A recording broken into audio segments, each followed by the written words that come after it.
ایک دفعہ ایک صاحب مجھے کہنے لگے جی وہاں لوگ بڑا سجدے کرتے ہیں، شرک کرتے ہیں، فلاں کرتے ہیں، طالب علمی کا زمانہ تھا۔ میں انہیں اسے کہا چل یار چلتے ہیں، آج حاضری دے، یہ پتہ تو کریں۔ اتفاق کی بات کہ ہم جمعے والے دن گئے، عصر کی نماز تھی۔ داتا صاحب کی مسجد میں نا پہلی صف سے لے کر تو باہر تک گیٹ تک رش ہوتا ہے جمعے والے دن، دیکھا کبھی آپ نے؟ پھر نماز کے بعد جب ہم وہاں بیٹھے نا تو چاروں طرف پھٹیاں لگی ہوئی ہیں، لوگ قرآن پاک پڑھتے ہیں۔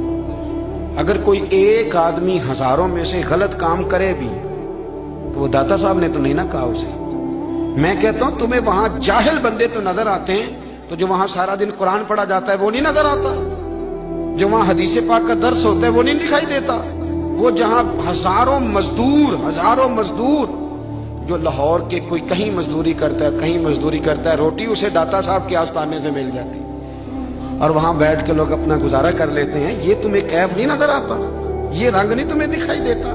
او بھائی، وہاں ہر جمعے ہزاروں لوگ اللہ کے حضور جھکتے ہیں، کوئی ایک آدھ آدمی غلط کام کرتا تمہیں دکھائی دیتا ہے تو اس کو بنیاد بنا لیتے ہو۔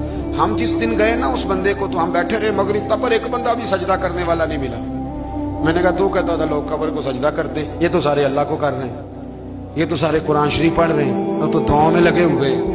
داتا صاحب کے مزار کے ساتھ جو مسجد ہے آج بھی اس میں ہزاروں لوگ اعتکاف کرتے ہیں، جگہ نہیں ملتی اعتکاف بیٹھنے۔